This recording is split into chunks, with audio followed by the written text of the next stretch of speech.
Efektif itu tercapainya hasil sesuai dengan tujuan. Ya, apa tujuan kita? Kepuasan pelanggan ya, kepuasan pelanggan. Yang kelima, untuk mengontrol bisnis jasa laboratorium, dikontrol ya. Jadi manfaatnya itu ya kita kontrol. Alat kita kontrol kapan dikalibrasi, kapan uji kinerja. Metode kita kontrol, apakah sudah divalidasi atau belum. Kemudian personil kita kontrol, apakah semuanya sudah kompeten belum, apakah semuanya sudah paham belum. Kontaminasi kita kontrol, apakah di tempat bekerja ada peluang nggak terjadi kontaminasi. Hasil uji kita kontrol, sudah valid atau belum. Jaminan mutu kita kontrol ya. Nah, kontrol ini ya. Terus kepuasan pelanggan kita kontrol ya. Terpenuhi nggak di kepuasan pelanggan. Jadi untuk mengontrol bisnis jasa ya. Jadi Bapak Ibu sekalian, ini mohon maaf karena tadi sudah saya bilang ISO itu adalah instrumen bisnis, kita nggak usah ragu ya. Walaupun mungkin instansi Anda itu instansi pemerintah, milik Pemda atau milik pemerintah pusat, kita nggak usah ragu bahwa ini memang orientasinya bisnis ya. Walaupun mungkin kebijakannya belum, tapi ini dari sananya ISO itu didesain untuk keperluan bisnis ya, instrumen bisnis. Yang keenam, untuk menjamin continuous improvement ya. Kenapa ya? Kenapa untuk menjamin peningkatan berkelanjutan atau continuous improvement? Karena ini ya, Bapak Ibu sekalian, teman-teman sekalian, sehebat-hebatnya kita bekerja di lab, pasti ada kendala. Nah, ini yang fundamental. Anda hebat, kita hebat, tapi tetap suatu ketika ada kendala. Nah, kendala ini kita perbaiki. Terus kita lakukan tindakan pencegahan. Nah, itulah makna continuous improvement. Perbaikan terus-menerus. Pasti ada kendala ya. Sehingga kalau lab Anda sudah terakreditasi, ya, sudah lama lulus misalnya, seperti teman-teman ini, Ibu Mesiani, kemudian dari Gondol, kemudian dari Mojokerto, yang saya tahu ya sudah lulus, dan beberapa lab yang lain. Walaupun sudah lama lulus, kendala ya, kendala untuk penerapan di laboratorium pasti ada, termasuk di lapangan. Nah, makanya kendala itu jangan kita hindari, kita hadapi, kita lakukan investigasi apa, di mana penyebabnya. Kemudian kita lakukan corrective action, tindakan perbaikan ya. Setelah itu kita lakukan apa? Kita lakukan preventive action, pencegahan. Nah, alur ini namanya adalah continuous improvement, perbaikan terus menerus. Jadi kalau Anda mengatakan atau Anda beranggapan saya sudah terakreditasi, kemudian lab saya sudah perfect, nah inilah masalahnya. Berarti yang bermasalah itu Anda. Karena ISO sendiri mengatakan silakan continuous improvement, perbaikan terus-menerus. Karena ini merupakan ya memang realitanya begitu. Suatu ketika alat trouble, ya nggak masalah. Suatu ketika chemical habis. Suatu ketika bahan standar kadaluarsa. Satu ketika teman-teman orang-orang lab, personal lab overload. Satu ketika metodenya kadaluarsa. Satu ketika dokumennya kadaluarsa. Yaitu disebut kendala. Perlu dilakukan perbaikan. Nah, itulah makna continuous improvement. Yang ketujuh, supaya bisnis Anda kelas dunia ya. Ini saya tahu teman-teman di Gondol itu, walaupun tempatnya jauh ya, Gondol itu dusun ya, di bawahnya desa ya Bu Masian ya, tapi kelasnya internasional ya, di samping secara institusional merupakan balai besar, dilengkapi dengan mendapatkan sertifikat ISO 17025, jadi grade-nya dunia ya. Mendapatkan pengakuan 3 wilayah. Wilayah pertama nasional melalui KAN. Wilayah kedua regional melalui APLAC, Asia Pacific Laboratory Accreditation Corporation.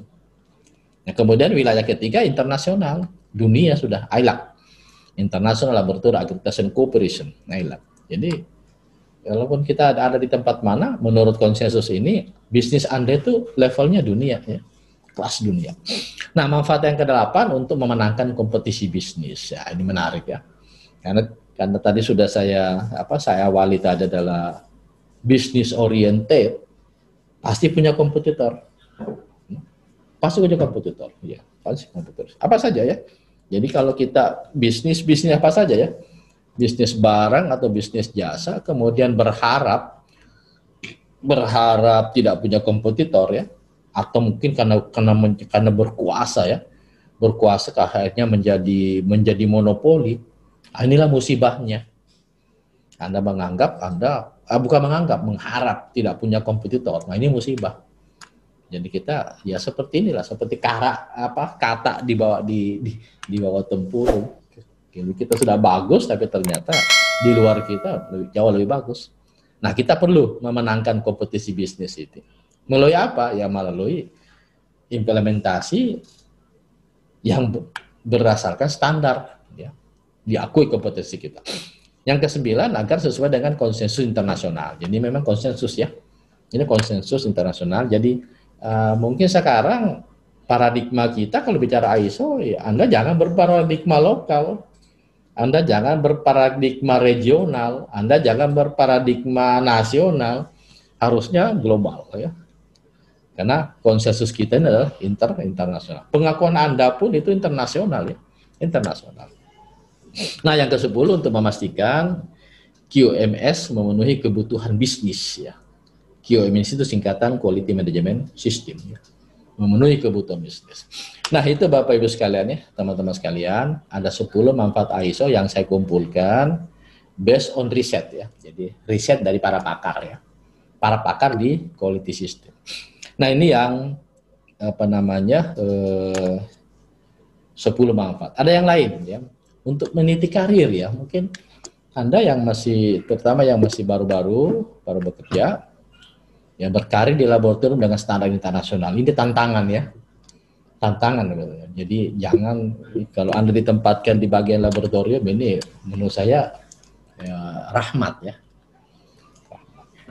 Jadi kita bisa berkarir di laboratorium dengan standar internasional.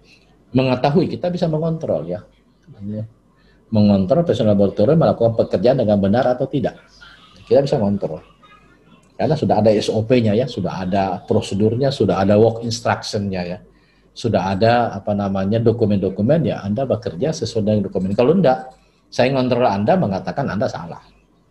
Nomor 3, bisnis laboratorium efektif dan efisien.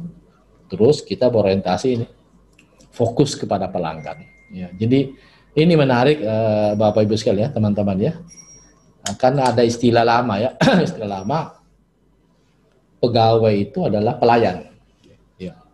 Pegawai itu pelayan. Kita semua ini pelayan. Nah, kalau mindset si pelayan ini senantiasa ingin memuaskan pelanggannya, itu merupakan entry point dia akan sukses.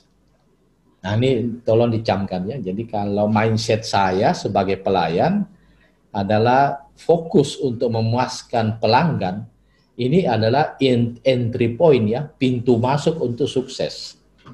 Ya, walaupun ini perlu perjuangan, perlu pengorbanan, tapi inilah kita sudah mendapatkan sudah memegang kunci kesuksesan ya. Jadi mindset Anda itu adalah fokus kepada pelanggan. Nah, karena mindset kita fokus kepada pelanggan, apapun mau kita lakukan, termasuk pengorbanan ya, tanda petik ya, berkorban demi untuk kepuasan pelanggan. Nah, ini mindset ya. Nggak bisa dipaksakan ya. Nggak bisa dipaksakan oleh pimpinan, misalnya sebagai kepala UPT atau kepala balai atau menteri segala macam. Ya, kalau memang mindset kita bukan untuk kepuasan pelanggan, ya sulit ya. Kemudian menambah wawasan ya. Jadi kita dengan diskusi ini 4 jam ke depan ya, mudah-mudahan wawasan kita bertambah. Kemudian yang menarik ini nomor 5, Bapak Ibu sekalian ya, menambah link ya. Menambah link sekitar sebelum bulan Ramadan kemarin ya. Ramadan itu kalau nggak salah Mei Juni ya, lupa ingat ya. Saya ikut diskusi bisnis. Itu salah satu pembicara mengatakan ya, bisnis yang berhasil sekarang adalah bisnis yang berbasis networking. Nah, jadi ini pakar nasional ya. Waktu itu bulan puasa itu saya ikut diskusi itu. Itu mereka mengatakan bahwa bisnis yang berhasil sekarang adalah bisnis yang berbasis networking ya. Based on networking ya. Based on networking ya, jadi jejaring. Nah, di ISO ini ada peluang Anda untuk mendapatkan jaringan-jaringan yang lebih luas ya. Menambah bahwa segala sesuatu di dunia ini memahami ya, itu based on